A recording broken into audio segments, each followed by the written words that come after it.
Hello students, question number 24 from JEE Main 2023, 13th April, shift 1. The question is, let for x belongs to R, S naught x का value अगर x है and S K X equal to है C K X plus K times 0 to x S K minus one T D T है, where C naught का value 1 है and C K is equal to 1 minus 0 to 1 S K minus one times of X D X है. K का value 1 2 3 से लेके इस तरीके से है. देन आपको इस एक्सप्रेशन का वैल्यू बताना है. तो बेसिकली आपको S3 ऑफ S2 का वैल्यू निकालना है और C3 का वैल्यू निकालना है. तो सबसे पहले तो यहाँ पर मैं इस एक्सप्रेशन में यहाँ पर हम C1 का वैल्यू निकालेंगे. तो C1 will be equal to 1 minus, और यहाँ पर अगर 1 रखूँगा के की प्लेस पर तो ये S नॉट हो जाएगा. तो S नॉट ऑफ x आ जाएगा ये dx का इंटीग्रेशन फ्रॉम 0 टू लेके 1 माइनस S नॉट x का वैल्यू हमें गिवन है x, तो इसको यहाँ पर पुट कर देंगे तो ये हो जाएगा x dx का इंटीग्रेशन फ्रॉम 0 to 1. तो ये हो जाएगा 1 minus x square upon 2 integration हो जाएगा इसका, एंड 0 से लेके 1 वैल्यू पुट कर देंगे इसमें. तो 1 पुट कर देंगे सिंपली, क्योंकि 0 पर तो 0 हो जाएगा, तो माइनस 1/2 हो जाएगा, यानी कि 1/2 बेसिकली वैल्यू आ जाएगा C1x का. C1x आ गया. उसके बाद फिर मैं S1x निकाल लूँगा. तो S1x का वैल्यू यहाँ से निकलेगा. यहाँ पर k का वैल्यू 1 अगर पुट कर देंगे इसमें, तो C1x प्लस k का वैल्यू 1 इंटू 0 टू लेके 0 to x S not t जो है यहाँ पर आ जाएगा dt. यहाँ पर भी k इक्वल टू 1 अगर रखूँगा तो 1 माइनस 1 0 हो जाएगा ये. बस अब सबकी वैल्यूज पुट कर देते हैं. C1x का वैल्यू, C1 का वैल्यू मेरे पास है तो ये हो जाएगा x/2, क्योंकि C1 का वैल्यू 1/2 है, प्लस यहाँ पर इंटीग्रेशन 0 से लेके x तक S नॉट t का वैल्यू, क्योंकि S नॉट x का वैल्यू x है तो S नॉट t का वैल्यू t हो जाएगा और dt है. तो ये हो जाएगा x/2 प्लस इसका इंटीग्रेशन करूँगा मैं t का, तो ये हो जाएगा t²/2 हो जाएगा ये, और t²/2 में हम लोग लिमिट पुट कर देंगे 0 से लेके x तक. तो कुछ इस तरीके से आ जाएगा. तो फाइनली हमारे पास यहाँ वैल्यू आएगी x/2 प्लस x²/2 आ जाएगा, यानी कि x plus x² whole divided by 2 जो है वैल्यू हो जाएगी S1x की. बस इसी को फॉलो करते फिर हम लोग यहाँ पर C2 निकालेंगे. तो C2 will be equal to 1 minus integration 0 से 1, और C2 रखेंगे तो यहाँ S1x आएगा. S1x का वैल्यू हम निकाल चुके हैं, जो कि मैं रख दूंगा. तो x प्लस x² dx आ जाएगा यहाँ पर, और 1/2 बाहर लिख देते हैं.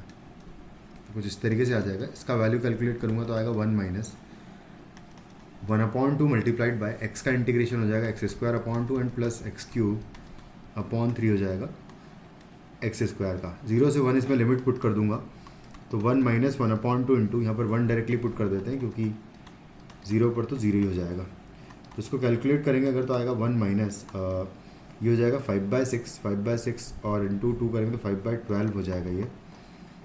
इसको माइनस करूँगा तो 7/12 बेसिकली हमारी वैल्यू आ जाएगी C2 की.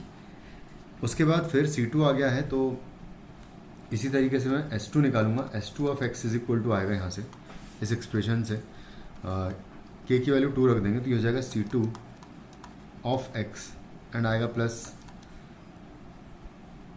और सॉरी एक मिनट, C1 का वैल्यू हमने, हाँ ठीक है करेक्ट है. तो k टाइम्स आएगा 0 to x, k टाइम्स यानी कि k का वैल्यू हमने 2 रखा है तो यहाँ 2 आ जाएगा. 2 times 0 to x and integration of sk-1t, k-1 यानी कि 2-1 हो जाएगा, यानी कि 1 आ जाएगा.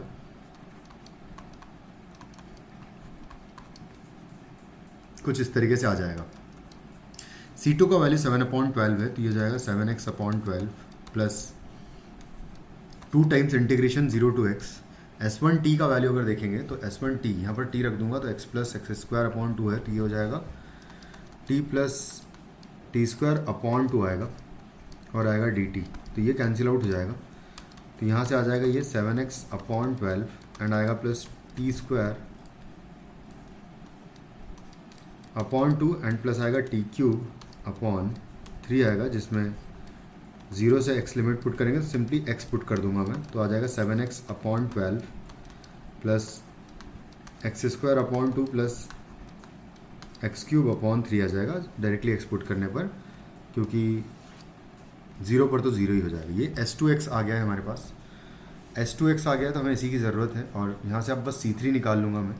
तो C3 का वैल्यू निकालना है तो मुझे S2 निकालना है, तो उसकी वैल्यू डायरेक्टली निकाल ही लेते हैं। तो S2 इज इक्वल टू हो जाएगा 7 इंटू 3 अपॉन 12 प्लस 3 का स्क्वायर अपॉन 2 एंड आएगा प्लस 3 का क्यूब अपॉन 3। ये तो कैंसिल आउट कर दूंगा मैं 4 टाइम्स, तो यहाँ 7/4 आएगा, प्लस आएगा 3 स्क्वायर इज़ 9, तो 9/2 आएगा, एंड प्लस 3 से कैंसिल आउट कर देंगे तो 3 से ये 27 है, क्योंकि 3 क्यूब तो 9 टाइम्स कैंसिल आउट हो जाएगा, तो यहाँ 9 आ जाएगा। बस एलसीएम ले लेंगे सब में, तो 4 विल बी दी एलसीएम। यहाँ पर 7 आएगा, प्लस यहाँ पर 9 दूनी 18 कर देंगे, एंड प्लस 9 चौक 36 यहाँ पर कर देंगे, 36 आ जाएगा। और हमें वैल्यू S2 की निकालनी थी, करेक्ट है। तो ये हो जाएगा कितना, इसको ऐड कर देंगे, 7